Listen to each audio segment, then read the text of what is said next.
Installez-vous confortablement, ajustez le volume de votre appareil à un niveau à peine audible. Fermez les yeux, détendez vos épaules et laissez votre respiration trouver son propre rythme. Ce soir, nous quittons le bruit et l'agitation du monde moderne pour voyager dans le temps, à une époque où les nuits étaient longues, sombres et silencieuses, les peintres à l'ère du paléolithique, le broyage des pigments et l'art rupestre. Avant que votre esprit ne s'évade complètement, prenez une seconde pour vous abonner à la chaîne et laisser un pouce bleu. C'est votre manière de soutenir ce sanctuaire de calme, de lui donner de la voix et de m'aider à faire grandir notre communauté de dormeurs.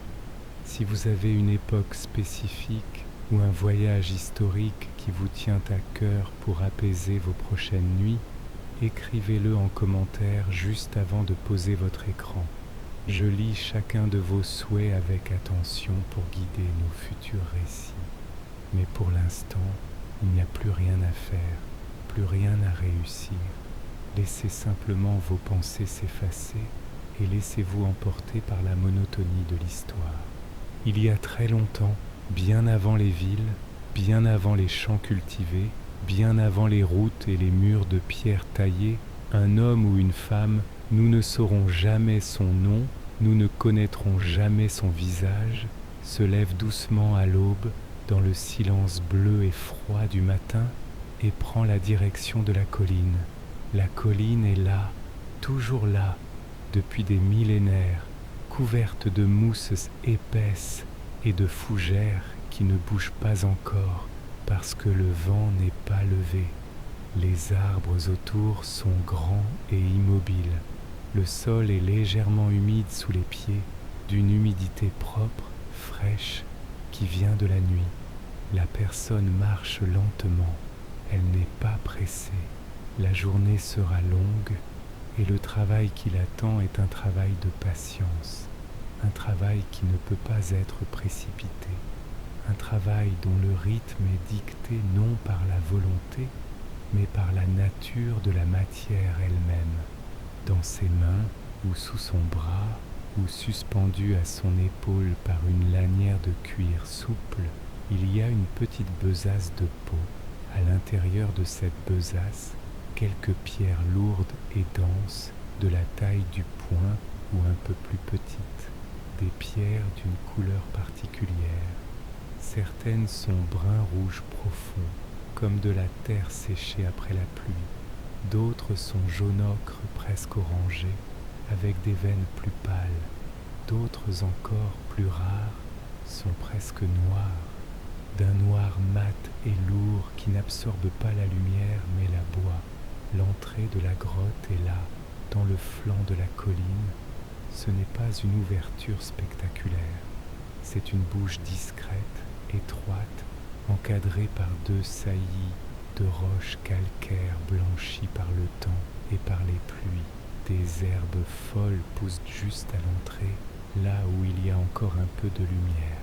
La personne s'arrête un moment devant l'ouverture, elle ne dit rien, elle respire simplement. L'air qui sort de la grotte est plus frais que l'air du dehors et il a une odeur particulière, une odeur de pierre mouillée, de terre minérale, quelque chose d'ancien et de stable, comme une odeur qui n'aurait pas changé depuis des siècles. Puis elle se baisse légèrement et elle entre. À l'intérieur, la lumière du dehors disparaît vite. D'abord, il y a une zone de pénombre grisâtre où les yeux commencent à s'adapter, où les contours des parois deviennent progressivement plus visibles, des parois bosselées, irrégulières, qui ondulent doucement comme si la roche avait été modelée de l'intérieur par une main lente et patiente. Puis, plus loin, l'obscurité devient presque complète. La personne sort alors une torche rudimentaire, une branche entourée de graisse animale ou de mousse imbibée de résine, et elle l'allume avec un feu qu'elle a apporté dans un petit récipient d'os ou de coquillage. La flamme est petite, elle tremble légèrement, comme si elle respirait. Elle projette une lumière chaude et vacillante sur les parois, une lumière qui ne ressemble à aucune autre, une lumière qui fait bouger les ombres doucement, qui donne l'impression que la roche elle-même est vivante et que ses surfaces ondulent comme de l'eau lente. La personne avance encore, elle connaît le chemin, elle l'a parcouru des dizaines, peut-être des centaines de fois. Elle sait où poser les pieds, elle sait où incliner la tête pour éviter une saillie basse. Elle sait que le sol descend légèrement ici, puis remonte là, puis s'aplatit pour former une petite esplanade, une sorte de salle naturelle, où le plafond est assez haut pour qu'on puisse se tenir debout. C'est là que se fait le travail. La flamme de la torche s'est stabilisée, maintenant, et elle éclaire la petite salle avec une régularité presque parfaite, à peine troublée de temps en temps par un léger courant d'air qui vient de quelque part dans les profondeurs de la roche, de quelque passage invisible qui relie cette chambre à d'autres chambres plus lointaines et plus sombres encore. Sur le sol de la salle, il y a des marques du passage, non pas des traces récentes, mais des signes anciens, des dépressions dans la roche là où quelqu'un s'est assis de nombreuses fois, des petites taches de couleur sur certaines surfaces, le fantôme de matière qui ont touché la pierre et y ont laissé leur empreinte légère. La personne pose sa besace doucement, elle s'accroupit, elle prend un moment pour regarder autour d'elle, non pas avec agitation, mais avec cette forme de regard lent et attentif qui est propre à ceux qui font le même geste depuis longtemps et qui n'ont plus besoin de chercher, qui savent déjà où tout se trouve, qui reconnaissent chaque recoin de cet espace comme on reconnaît sa propre main dans le noir. Sur une saillie naturelle de la roche, à peu près à la hauteur des genoux quand on est assis, il y a une pierre plate. Cette pierre plate est ancienne. Elle a été apportée là, choisie parmi d'autres pour sa surface lisse et légèrement concave, comme un creux peu profond qui retient la poudre et l'empêche de se disperser.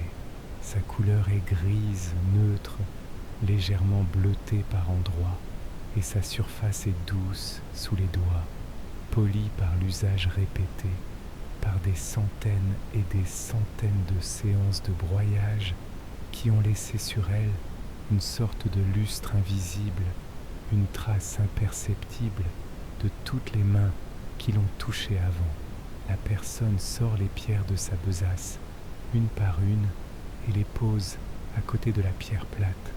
Elle les dispose avec soin, non pas dans un ordre particulier, mais avec la tranquillité de quelqu'un qui prend le temps de faire les choses correctement, qui ne met pas une pierre là où elle ne doit pas être, qui ajuste la position d'une roche de quelques centimètres, simplement parce que cela lui semble mieux ainsi. Il y a aussi dans la besace une petite peau souple, un morceau de peau tannée, douce comme du tissu, un peu grasse au toucher, et quelques os creux de différentes tailles, dont les extrémités ont été travaillées pour former des embouts ronds ou légèrement évasés, comme de petits entonnoirs ou comme de petites cuillères naturelles. Ces os serviront plus tard, quand les pigments seront prêts. Elle sort également une petite quantité d'eau, contenue dans une outre de peau, et un morceau de graisse animale, enroulé dans une feuille sèche. Ces ingrédients se mélangeront aux poudres pour en faire des pâtes, mais cela viendra plus tard. Pour l'instant, il y a d'abord le broyage. Elle s'assoit confortablement, les jambes croisées ou repliées sous elle, dans une position qu'elle peut tenir longtemps sans se fatiguer. Elle ajuste sa torche, la plante dans une fissure de la roche, de manière à ce que la lumière tombe bien sur la pierre plate. Puis, elle prend dans ses mains la première des pierres à broyer, une pierre d'ocre rouge, lourde et dense, d'un beau brun rouge profond comme du sang séché. Elle la regarde un moment, elle la soupèse, elle la fait tourner lentement dans ses paumes, et puis elle commence. Le premier contact de la pierre d'ocre sur la pierre plate fait un bruit mat, un bruit sourd et dense, comme un coup amorti, comme le son d'une chose lourde posée sur une autre chose lourde avec précaution. Ce n'est pas un bruit métallique, ce n'est pas un bruit aigu ou résonnant, c'est un bruit bas, feutré, qui reste dans la salle comme une respiration. La main droite tient la pierre d'ocre et elle commence à la frotter contre la surface de la pierre plate. Le mouvement est circulaire, lent, régulier, une rotation tranquille qui va dans le même sens toujours, avec une pression constante et modérée, ni trop forte pour ne pas user inutilement la pierre, ni trop légère pour ne pas produire de poudre. Sous la friction, l'ocre rouge commence à se défaire. Très légèrement d'abord, presque imperceptiblement, quelques particules infimes se détachent de la surface de la pierre et s'accumulent sur la pierre plate, comme une poussière fine et douce. La couleur est saisissante même dans la lumière vacillante de la torche. Un rouge-brun intense, chaud, profond. Un rouge qui n'est pas agressif mais qui a une densité propre, une présence calme et durable.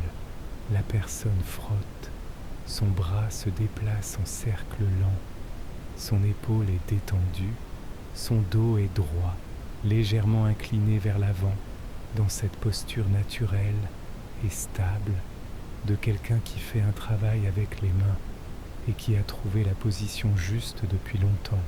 Le bruit du broyage est régulier, un frottement doux, légèrement granuleux, un son qui ressemble à la fois au sable qu'on frotte entre deux pierres et au murmure très bas d'un tissu qu'on froisse doucement. Ce son-là ne change pas, il n'accélère pas, il ne ralentit pas, il reste là, dans la pénombre de la salle, comme un fond sonore stable et rassurant. De temps en temps, la main gauche intervient. Elle gratte doucement la poudre accumulée vers le centre de la pierre plate, l'éloigne des bords pour qu'elle ne tombe pas, la rassemble en un petit tas régulier qui grandit imperceptiblement. Ces gestes de la main gauche sont petits et précis, des gestes d'horloger ou de potier, des gestes qui ne pensent plus à ce qu'ils font parce qu'ils l'ont fait trop souvent. La poudre qui s'accumule est fine, très fine, plus fine qu'on ne pourrait l'imaginer.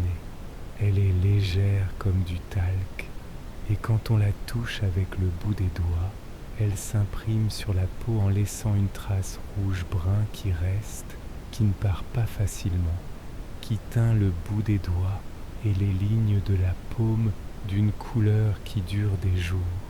La flamme de la torche tremble doucement sur la droite. Elle projette des ombres qui bougent sur les parois, des ombres qui agrandissent et réduisent le geste du bras en cercle tranquille qui le projette sur la roche en une silhouette mouvante et douce. Le travail continue, il ne s'arrête pas. Il n'y a pas de raison de s'arrêter. Il n'y a rien qui presse, rien qui attende, rien qui exige qu'on finisse vite. La poudre grandit, la pierre d'ocre diminue très légèrement, imperceptiblement, d'une fraction de millimètre peut-être. Le bruit reste le même. Ce frottement mat, doux, circulaire, régulier, qui emplit doucement la salle et qui se perd dans le silence épais de la roche tout autour. Maintenant, laissez votre respiration ralentir encore un peu si elle ne l'a pas déjà fait. Sentez le poids de vos membres contre ce qui vous soutient. Vous n'avez rien à faire, rien à résoudre, rien à retenir. La poudre d'ocre rouge sur la pierre plate forme à présent un petit monticule d'une consistance remarquable. Ce n'est pas une poudre grossière, granuleuse, avec des morceaux irréguliers et des arêtes. C'est quelque chose de beaucoup plus fin, d'une douceur presque inconcevable, d'une homogénéité parfaite qui est le résultat du temps et de la patience et de la répétition du même geste. Si l'on posait un doigt sur ce monticule et qu'on l'appuyait très légèrement, on sentirait quelque chose qui ressemble à de la soie en poudre, une résistance presque nulle, une douceur totale, une matière qui cède immédiatement et qui accepte l'empreinte du doigt sans résister, comme si elle n'était que potentialité de forme, comme si elle attendait qu'on lui dise ce qu'elle doit devenir. La couleur, dans la lumière de la torche, est d'une richesse particulière. Ce rouge-brun de l'ocre n'est pas un rouge simple. Il a des nuances, des zones plus dorées là où les particules reflètent la flamme d'une certaine manière, des zones plus sombres là où le monticule est plus épais et où la couleur se densifie sur elle-même. C'est une couleur vivante, une couleur qui change légèrement selon l'angle d'où on la regarde, une couleur que la lumière électrique ne produirait pas parce que la lumière de la torche est elle-même chaude et changeante et qu'elle s'accorde naturellement à ce rouge. La personne s'arrête un moment, non pas parce qu'elle est fatiguée, mais parce que c'est le bon moment pour s'arrêter, parce que le tas de poudre a atteint une certaine quantité, parce que la pierre d'ocre a besoin d'être retournée pour qu'une surface fraîche soit en contact avec la pierre plate, parce que la main a besoin d'un moment de repos. Elle pose la pierre d'ocre à côté d'elle, elle regarde ses doigts, couverts d'une fine couche de poudre rouge-brun.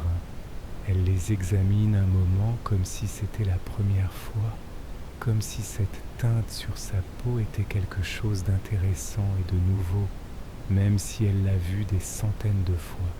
Puis, elle prend son outre d'eau et verse quelques gouttes, très peu, juste quelques gouttes, directement sur le tas de poudre. Les gouttes tombent sur la poudre sèche et s'y absorbent presque instantanément, en laissant de petits cratères humides qui foncent légèrement par rapport au reste. Elle prend alors son doigt, l'index de la main droite, et elle mélange doucement, très doucement, la poudre et l'eau, en faisant un petit mouvement tournant qui amalgame les deux matières. La transformation est lente. La poudre sèche et fine résiste d'abord à l'humidité, puis l'accepte progressivement, puis se lie avec elle en formant quelque chose d'intermédiaire entre la poudre et la pâte, quelque chose qui tient ensemble mais qui reste malléable, qui a une consistance légèrement crémeuse, légèrement granuleuse encore, une matière qui colle un peu au doigt et qui laisse une trace nette et précise quand on l'applique sur une surface. C'est cela qu'elle cherche, cette consistance-là, ni trop sèche ni trop liquide, cette pâte épaisse qui gardera la trace du geste, qui séchera lentement sur la roche et s'y fixera pour des milliers d'années. Elle mélange encore un peu, puis elle laisse reposer et reprend la pierre d'ocre dans sa main pour continuer le broyage. Il en faudra davantage, toujours davantage. Votre corps est lourd et doux maintenant, comme de la matière qui se détend et qui s'oublie. Laissez cela continuer. La pierre d'ocre est posée un moment de côté et la personne prend à présent une des pierres noires. C'est une pierre de manganèse, un minéral qui se trouve dans certaines zones de la région, qui doit être cherché, transporté, travaillé pour en extraire ce noir profond et mat qui ne ressemble à aucun autre noir. La pierre de manganèse est plus dure que l'ocre. Elle cède moins facilement sous la pression. Il faut un peu plus de force pour en détacher les premières particules, un peu plus d'insistance dans le geste circulaire, une pression légèrement plus marquée de la paume sur la surface de la pierre plate. Le bruit change. Ce n'est plus exactement le même frottement doux et légèrement granuleux de l'ocre. Le manganèse produit un son un peu plus résistant, un peu plus sec, un grattement plus ferme qui a une qualité différente, plus dense, plus minérale, comme si la pierre elle-même avait une voix plus grave. Mais le rythme, lui, ne change pas. Le rythme reste le même, ce mouvement circulaire, lent, régulier, tranquille, qui tourne sur lui-même encore et encore dans le même sens, au même rythme, avec la même pression constante. La poudre noire qui se forme est différente de la poudre ocre. Elle est plus fine encore, presque impalpable, une poudre d'un noir absolu et mat qui absorbe la lumière de la torche sans la réfléchir, qui reste sombre, même quand la flamme l'éclaire directement, comme si elle gardait en elle une obscurité propre qu'elle ne voulait pas céder. Quand on pose les doigts dans cette poudre noire et qu'on les relève, ils sont noirs, d'un noir profond, uniforme, qui couvre les empreintes digitales et les lignes de la peau et les transforme en surfaces lisses et sombres, comme si la peau elle-même était devenue une autre matière. La personne frotte, et la poudre s'accumule, et la flamme vacille doucement. Et dans la grotte, le silence est total, sauf pour ce frottement régulier et bas qui emplit l'espace sans le remplir vraiment, qui s'y installe comme une présence discrète, comme un fond sonore si constant qu'on finit par ne plus l'entendre et qu'il devient une partie du silence lui-même. Le temps passe, on ne sait pas combien de temps. Dans la grotte, le temps n'a pas la même consistance qu'à l'extérieur. Il n'y a pas de lumière qui change, pas d'ombre qui se déplace avec le soleil, pas de bruit de vent ou d'oiseaux qui indiquerait que la matinée avance ou que l'après-midi commence. Il y a seulement la flamme et la poudre et le geste et le son du geste et la roche tout autour. Le tas de poudre noire grandit imperceptiblement. La pierre de manganèse, elle, montre à peine qu'elle est travaillée, une légère usure sur sa surface, un lissage à peine visible là où le contact avec la pierre plate a été le plus régulier. La personne frotte encore, son bras décrit ses cercles lents, sa respiration est calme et profonde, ses épaules sont basses et détendues. Maintenant que vous avez suivi ce travail depuis le début, depuis l'entrée dans la grotte jusqu'au broyage de ces deux matières premières que sont l'ocre et le manganèse, il est temps de voir comment ces poudres vont devenir quelque chose de différent, comment elles vont cesser d'être simplement de la poudre et devenir une couleur utilisable, une matière vivante qu'on peut appliquer sur la roche. La personne pose la pierre de manganèse. Elle regarde les deux tas de poudre côte à côte sur la pierre plate. D'un côté, le rouge-brun chaud et profond de l'ocre, de l'autre, le noir absolu et mat du manganèse. Ces deux couleurs, côte à côte, sont d'une beauté particulière, une beauté qui n'est pas recherchée mais qui est là, simplement, parce que ces matières existent et qu'elles ont chacune leur caractère propre. Elle prend un des os creux qu'elle a apporté, l'un des plus grands, d'une dizaine de centimètres, avec une extrémité légèrement évasée et polie. Elle prend une pincée d'ocre rouge entre le pouce et l'index et la verse délicatement dans l'os creux. Puis, elle ajoute une très petite quantité de graisse animale, une parcelle infime prélevée sur le morceau enroulé dans la feuille sèche, d'un volume à peine plus grand qu'un grain de blé. Avec un fin bâtonnet de bois, elle mélange à l'intérieur de l'os. Le bâtonnet fait de petits mouvements de va-et-vient, de haut en bas, qui amalgament la graisse et la poudre en une pâte légèrement grasse, légèrement brillante, qui adhère aux parois de l'os et qui, quand on en sort le bâtonnet, reste sur lui en un filament court et régulier, une pâte qui a du corps, qui a de la tenue, qui ne coule pas mais qui s'étale. Ce mélange de poudre et de graisse est ce que certains appellent parfois la peinture, mais ce mot est trop moderne, trop chargé d'autres images. ici dans la pénombre de la grotte, avec la flamme qui tremble et les parois qui ondulent doucement dans la lumière changeante, ce n'est pas de la peinture, c'est une matière préparée avec soin, une matière qui a été transformée de son état brut et minéral en quelque chose qui peut s'appliquer, qui peut laisser une trace, qui peut exprimer quelque chose. Même si ce quelque chose n'a pas de nom, la personne prépare de la même façon un peu de poudre noire dans un autre os creux. Les gestes sont identiques, la pincée de poudre, la parcelle de graisse, le mélange lent avec le bâtonnet. Les deux os sont maintenant posés côte à côte sur la saillie de roche, avec leurs pattes à l'intérieur qui attendent. Elle prend également un peu d'ocre jaune, une pierre d'une couleur plus chaude, plus dorée, qui a été broyée lors d'une session précédente et dont la poudre est déjà prête, stockée dans une petite dépression naturelle de la roche bouchée avec un peu d'argile sèche pour la protéger. Cette poudre-là est plus claire, plus lumineuse, presque dorée dans la flamme, et quand elle la mélange avec de l'eau plutôt qu'avec de la graisse, elle obtient quelque chose de différent, une pâte plus fluide, plus transparente, qui laisse une trace moins dense et plus veloutée. 3 couleurs maintenant, 3 eaux, 3 matières prêtes. Vos paupières sont peut-être lourdes maintenant. C'est bien ainsi. Il n'y a aucune raison de résister à ce poids. Laissez-les se fermer si elles en ont envie et continuez à écouter simplement. La personne se lève doucement, ou plutôt, elle change de position.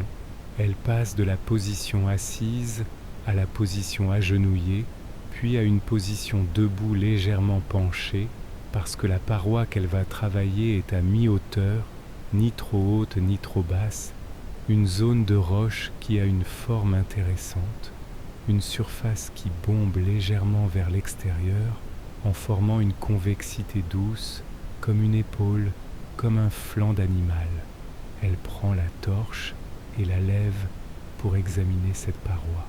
Dans la lumière vacillante, les reliefs de la roche deviennent visibles, des creux, des bosses, des lignes naturelles qui courent sur la surface, des zones plus lisses et des zones plus rugueuses, des taches de calcite qui forment des plaques blanches et légèrement brillantes, des zones sombres là où l'humidité ancienne a laissé des dépôts de manganèse naturelle. Elle regarde longtemps, elle tourne légèrement la torche pour changer l'angle de la lumière, pour voir comment les ombres se déplacent sur la surface, comment tel relief devient plus marqué et tel autre disparaît selon la direction de la flamme. Ce qu'elle cherche dans cette paroi, c'est quelque chose qui est déjà là. Elle ne cherche pas à imposer une forme sur une surface vierge. Elle cherche à révéler une forme qui existe dans la roche, qui est suggérée par ces accidents naturels, qui attend simplement qu'une main vienne compléter ce que la nature a commencé. Il y a là une bosse qui ressemble à une épaule. Il y a là un creux qui pourrait être le creux d'un flanc. Il y a là une ligne naturelle qui court légèrement en courbe comme une ligne dorsale, comme le dos d'un animal qui se tient à l'arrêt, qui respire doucement dans l'obscurité de la grotte. La personne incline la tête. Elle fronce peut-être légèrement les sourcils, non pas avec tension, mais avec cette concentration tranquille de quelqu'un qui regarde attentivement quelque chose qui l'intéresse, qui prend le temps de voir plutôt que de regarder. Puis elle pose la torche dans une fissure, à l'angle qui lui semble le mieux, pour éclairer la zone de travail. Elle prend le premier os creux, celui qui contient la pâte d'ocre rouge. Elle le porte à hauteur de la paroi. Elle s'arrête encore un moment. Ce moment d'arrêt avant le premier geste est un moment particulier. Ce n'est pas de l'hésitation, c'est plutôt une sorte de pause naturelle, comme le silence avant que la musique commence, comme l'instant entre l'inspiration et l'expiration. comme le moment entre la décision et l'action, un moment qui a sa propre qualité, sa propre durée, sa propre nécessité. Elle commence, non pas avec un geste brusque, non pas avec une ligne sûre et précise qui irait d'un point à un autre sans hésitation. Elle commence avec une pression douce, progressive, le bord de l'os creux, posé sur la roche comme on poserait le bout d'un doigt sur quelque chose de fragile. Et elle laisse la pâte s'appliquer lentement, se déposer sur la surface légèrement rugueuse de la roche en une trace épaisse et veloutée. La première marque est petite, elle fait peut-être 2-3 centimètres. Elle est d'un rouge-brun chaud, dense, qui contraste avec la grisaille de la roche calcaire et qui reste là, visible, présente, comme si elle avait toujours été là et qu'on venait seulement de la découvrir. La personne déplace son outil légèrement en suivant la courbure de la roche, en laissant la trace s'étendre, progresser, devenir progressivement une ligne qui n'est pas droite, qui n'est pas régulière comme une ligne tracée à la règle, mais qui a la régularité naturelle d'un geste maîtrisé, d'une main qui sait ce qu'elle fait sans y penser. Elle s'arrête, elle recule d'un pas pour voir. Dans la lumière vacillante de la torche, la trace qu'elle vient de faire prend de la présence. Elle suit la courbure de la roche et semble faire partie d'elle, comme si elle avait poussé de l'intérieur de la pierre, plutôt que d'avoir été déposée sur sa surface. Elle s'approche de nouveau, elle continue, quelques centimètres de plus, dans la même direction, avec la même pression, le même geste lent.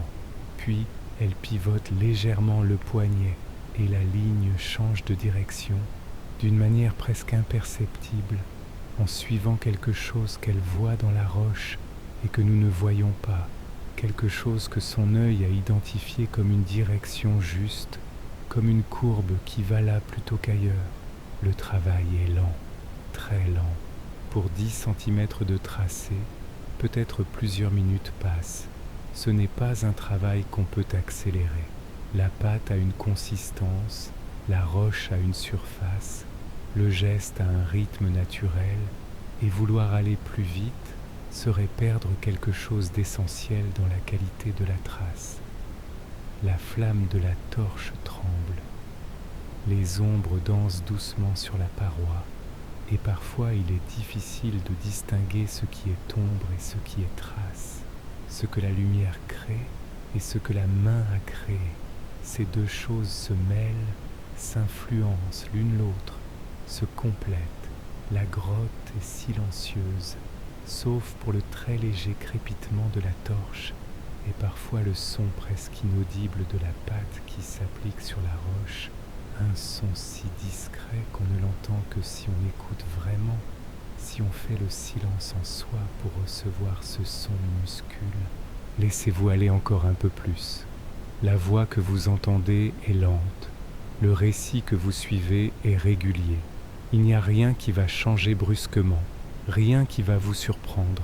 Il y a seulement ce travail, dans cette grotte, dans ce silence. La personne continue. Elle a maintenant travaillé plusieurs zones de la paroi. Ce qui était invisible dans la roche commence à prendre une forme, pas entièrement visible encore, pas entièrement lisible, mais présente. Il y a là quelque chose de grand, quelque chose de massif et de calme, quelque chose qui suggère le poids et la puissance et la tranquillité d'un animal au repos. Elle prend maintenant l'os qui contient le noir. Elle l'approche de la paroi. Elle commence à appliquer le noir dans certaines zones, les zones d'ombre naturelle, les creux et les anfractuosités, les zones où la roche elle-même est plus sombre. Le noir qu'elle applique est plus épais, plus couvrant que l'ocre. Il s'étale moins facilement, mais il a une présence plus forte, une capacité à définir une limite, une bordure, une ligne d'ombre qui donne du volume à ce qui autour d'elle est clair. Ces deux couleurs ensemble, le rouge brun chaud et le noir profond, font quelque chose que ni l'une ni l'autre ne ferait seule. Elles créent une tension douce, une profondeur, quelque chose qui commence à avoir 3 dimensions dans un espace plat, quelque chose qui semble se détacher légèrement de la roche et qui a sa propre existence, sa propre présence, sa propre vie tranquille.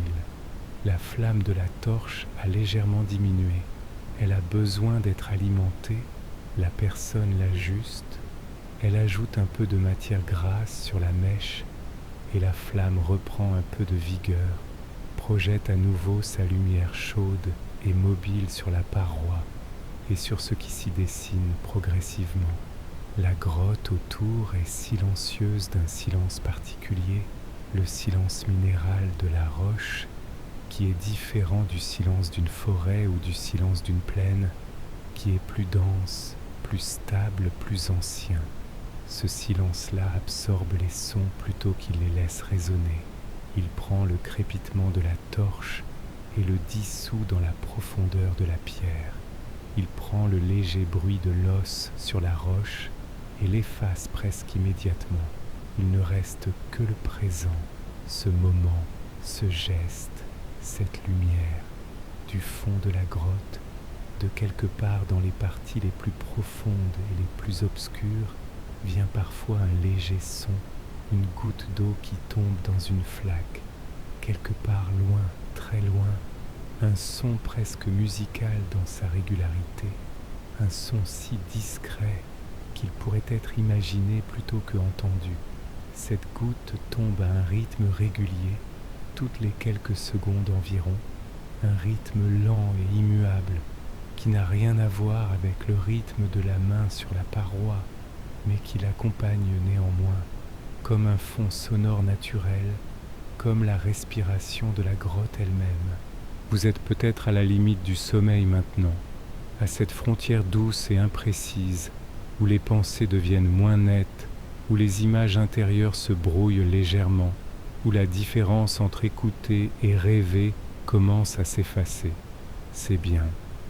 Laissez cette frontière se franchir si elle le veut. Le travail de la journée touche à sa fin, non pas parce qu'il y a une raison particulière de s'arrêter, mais parce que la torche commence à décliner sérieusement et que travailler dans une lumière insuffisante ne serait pas juste pour ce qui est peint sur la paroi. La lumière est une partie du travail. Sans la bonne lumière, le geste est aveugle. La personne recule d'un grand pas et regarde ce qu'elle a fait. Dans la lumière déclinante de la torche, la paroi est devenue quelque chose. Il y a là un animal, peut-être un bison, peut-être un auroch, peut-être quelque chose d'autre, dont les flancs sont là, dont le dos est là, dont la masse et le poids sont là, rendus par ces traces de couleurs chaudes et de couleurs sombres qui suivent les courbes naturelles de la roche comme si elles en faisaient partie depuis toujours. Ce n'est pas terminé. Il faudra revenir. Il faudra ajouter d'autres détails, d'autres couches, d'autres nuances.